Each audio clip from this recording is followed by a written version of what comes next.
और आपके लिए ये जस्ट लाइक एन एसडी है। इसलिए बोल रहा हूँ कि आप यहाँ से किससे घर से दूर हैं, क्योंकि पता चला ना कि आप लोग बाहर से हैं ज़्यादातर। तो एंट्री इंपॉर्टेंट होनी चाहिए, ये नहीं कि एंट्री कर गए खाली, कहाँ से आ रहा नहीं दिख रहा, क्यों आ रहा नहीं दिख रहा, किस इमोशन में आ रहा नहीं दिख रहा। तो एक्टिंग की परिभाषा कभी भी नहीं बदली।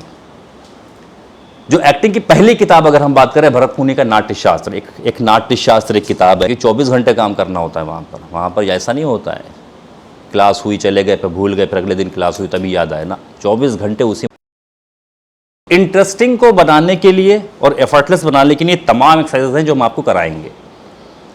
ठीक है, ये सिर्फ अभी हम आपको आपके मतलब एक मेंटल स्टेट को उस जगह ले जाना चाहते हैं कि आप ये समझ पाए कि हमें करना क्या है यहाँ पर। हेलो, हाँ, कि एक्टिंग के नाम पर हम कुछ भी एक्सरसाइज कराते रहे, आप करते जाएंगे, आपके समझ में लेकिन कुछ नहीं आएगा हमें करना क्या है एक्टिंग कहाँ तक जाना है, क्या होता है, क्या अच्छा है, क्या बुरा है, ये कुछ नहीं समझ में आ रहा। तो इसलिए पहले थ्योरी थोड़ी ज़रूरी है। तो एफर्टलेस एक्टिंग होनी चाहिए, दिखाने के लिए नहीं दिखाना चाहिए। मैं खुश हूं इसके लिए मुझे हंसने की जरूरत नहीं है। मैं आप अंदर से खुशी फील करोगे, वो हम तक, पब्लिक तक आ जाएगी। लोग उसको दिखाने लगते हैं, और जब भी दिखाना आता है बस समझ लो वहीं पे खराब हो जाता है मामला। आजकल वो सेल्फी लोग लेते हैं ना, और पाउट करके ऐसा करके, हमें पता है कि ये रियल नहीं है, लेकिन हम देखते हैं वो सब है, खुद भी करते हैं कई बार, लेकिन रियल नहीं है। या हम अभी फोटोशॉप पर जाकर के एडिट वेडिट करके अपने आप को एकदम खूबसूरत बना के पेश कर दें, लेकिन एक्चुअल में हम वो नहीं है। तो ये जो प्रेजेंटेशन होती है ना अपनी तरफ से, ये कल क्या किया था किसने, ऐसे वाला, ठीक है, वो इस माहौल में नहीं हो सकता। तो कुछ दिखाना है तो लो ये कर दे, बस वहीं पे आप गड़बड़ हो जाते हो। एक सिचुएशन दी है, एक कहानी है या एक सीन है, कुछ भी है, उसको बस हू बहू पेश करना है, जैसे ये सोच करके कि अगर ये हमारे रियल लाइफ में घटता तो हम कैसे रिएक्ट करते। आपको सिर्फ वो यहाँ वो करना होता है। मैं इसीलिए बड़े शब्द भी नहीं बोल रहा हूँ, किताबी भाषा नहीं इस्तेमाल कर रहा हूँ, वरना आपके ऊपर से जाएगा। मैं आम बोलचाल की भाषा में इसीलिए बता रहा हूँ। कोई भी सीन आप सोच लो कि अगर ये मेरे साथ रियल लाइफ में होता तो हम कैसे रिएक्ट करते। अगर हम एक लाश पड़ी देख लेंगे तो हम कैसे रिएक्ट करेंगे, या हम रोएंगे तो रियल लाइफ में कैसे रोते, नहीं रोते तो हम यहाँ क्यों रोए। और जब आप इस तरीके की हरकतें करते हो, स्टेज पे अपने आप को दिखाने की कोशिश करते हो, कैमरे के सामने अपने आप को दिखाने की कोशिश करते हो, बस आप वहीं गड़बड़ जाते हो, वहीं से एक्टिंग खत्म हो जाती है। तो एक्टिंग बहुत सिंपल एफर्टलेस करनी चाहिए, बट एंटरटेनिंग होनी चाहिए। हमारे एनएसडी के एक सीनियर है, उनका नाम था, बहुत पुराने, मतलब 70s के आसपास के, थोड़ा BM शाह शायद नाम है उनका। उन्होंने कोई एक प्ले किया था, उसमें उनको लास्ट में मरना था।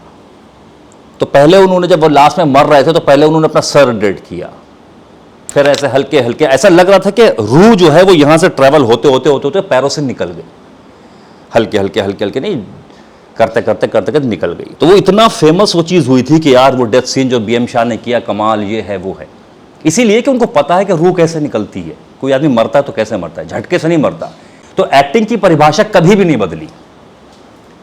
जो एक्टिंग की पहली किताब अगर हम बात करें, भरत मुनि का नाट्यशास्त्र, एक नाट्यशास्त्र एक किताब है। किसी को पता है नाट्यशास्त्र के बारे में? हाँ, सुना है?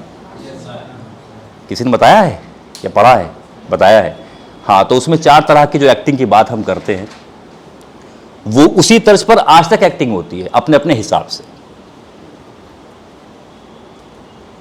ठीक है, तो एक्टिंग की परिभाषा कभी नहीं बदलती, कभी नहीं बदली। लेकिन हाँ, ये बात अलग है, अभी आप दिल्ली का थिएटर देखोगे तो बहुत अच्छे एक्टर मिल जाएंगे, NSD के शो देखोगे तो आपको यार कमाल, क्या एक्टर है।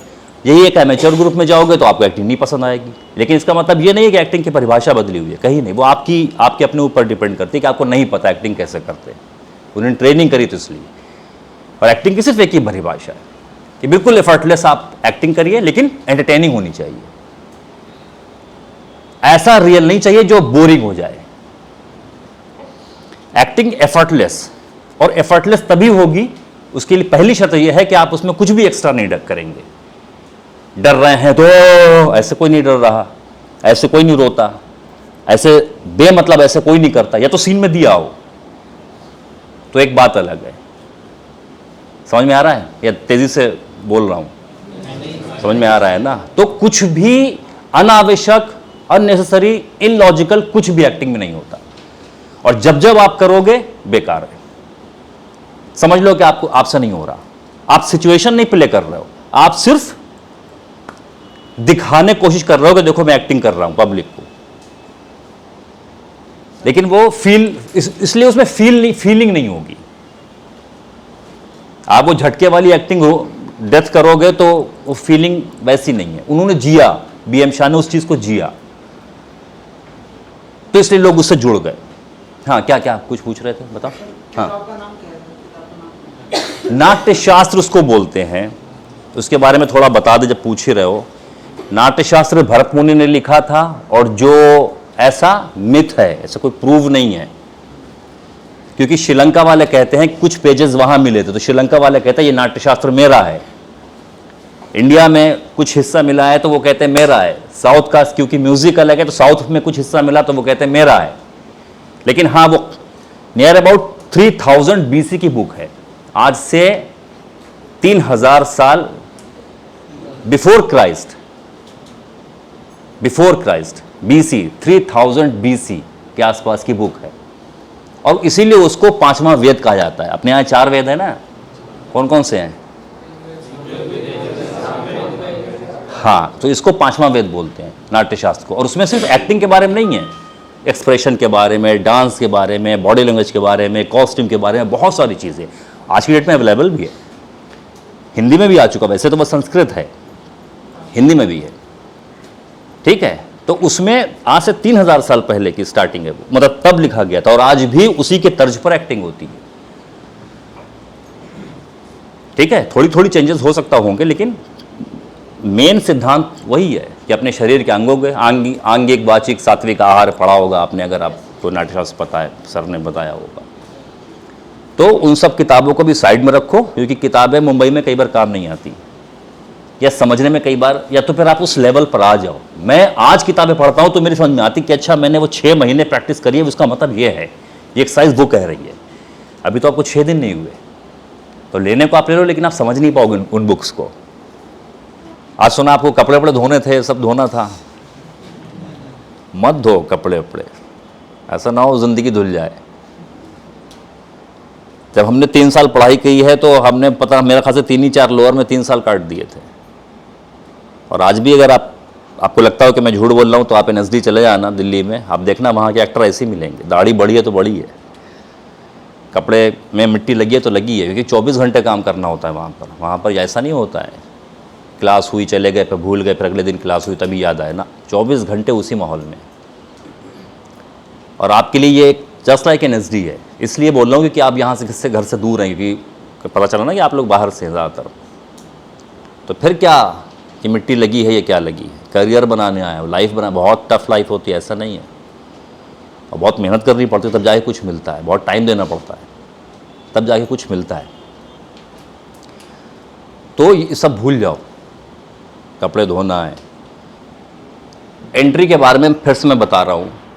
सपोज मेरी घर में लड़ाई हुई मेरे भाई से, ठीक है, और उसने मुझे काफ़ी डांटा डूटा कुछ भी किसी भी बात पर, तो मेरा मूड ख़राब है, और मेरा कोई दब तक दोस्त ने मुझे बाहर से आवाज़ दी, तो मैं जाऊँगा अगर बाहर उसे मिलने, उसे बोला और तो फिर कैसे हो, तो मैं तो ये नहीं कहूँगा हाँ बहुत मस्त, और कैसा है तू, तो मैं मेरे साथ यही निकलेगा हाँ यार ठीक हूँ, क्योंकि मेरा मूड ऑफ है। तो इसका मतलब वो जो इमोशन है ना, जो भाई के साथ था गुस्से में, वो ट्रैवल किया मेरे साथ, और इस सीन में भी वो दिखेगा, इस सीन में भी वो दिखेगा। मैं उसको बोलूँगा हाँ यार ठीक हूँ, ये नहीं बोलूँगा हाँ यार मस्त एकदम, ऐसे नहीं बोलूँगा, हाँ यार ठीक हूँ, और बता तू कैसा है, इतना। अगर डायरेक्टर ने मुझसे कहा कि नहीं तो ऐसा थोड़ा उदास लग रहा हूँ, नहीं चाहिए, तो मैं बोलूँगा कि सर मैं पिछले सीन में लड़के आ रहा हूँ भाई से, तो जाहिर सी बात है यहाँ पर वो कैरी होगा मेरा इमोशन, कि मेरा मूड ऑफ होगा, ठीक है। तो इसलिए अगर वो कहता है कि नहीं, स्क्रिप्ट में स्क्रीन प्ले पे अगर ये लिखा हुआ है कि ये कैरेक्टर अपने भाई से लड़ता है, तभी उसका दोस्त आवाज़ देता है और वो बाहर जाता है, लेकिन वो उसका दोस्त ऐसा ऐसा है, तो वो उसको छुपाने की कोशिश करता है कि मैं भाई से लड़के आया हूं, तो इसलिए थोड़ा कवर अप करते हुए बोलता है, तो बात अलग है, क्योंकि स्क्रीन प्ले में दिया हुआ है। अदरवाइज क्या होगा, मैं वो इमोशन कैरी करूंगा। समझ में आई ये बात? तो मेरी एंट्री इंपॉर्टेंट हो जाएगी। ये कोई पूछ रहा है हाउ आर यू, हम करें हाँ गुड, ऐसे नहीं बोलूंगा हाँ मस्त एकदम। तो एंट्री का मतलब ये, अगर स्क्रीन प्ले में दिया है कि नहीं वो छुपा रहा है कि वो गुस्से में है, तो बात अलग है, क्योंकि वो स्क्रिप्ट में दिया हुआ है। ऐसे ही जब आप सीन कर रहे हो, जब भी हम अभी बहुत सारे सीन कराएंगे, अभी वो स्पीच कराएंगे जो आपको कल दी है, या अभी कराएंगे, आज ही बहुत सारी चीजें करानी है, तो एंट्री आप बनाइए। अगर आपको लगता है कि नहीं ऐसा नहीं है, मतलब वो लड़के नहीं आ रहा है, नॉर्मल आ रहा है, तो भी अलग बात है, नहीं तो एंट्री बनाइए आप।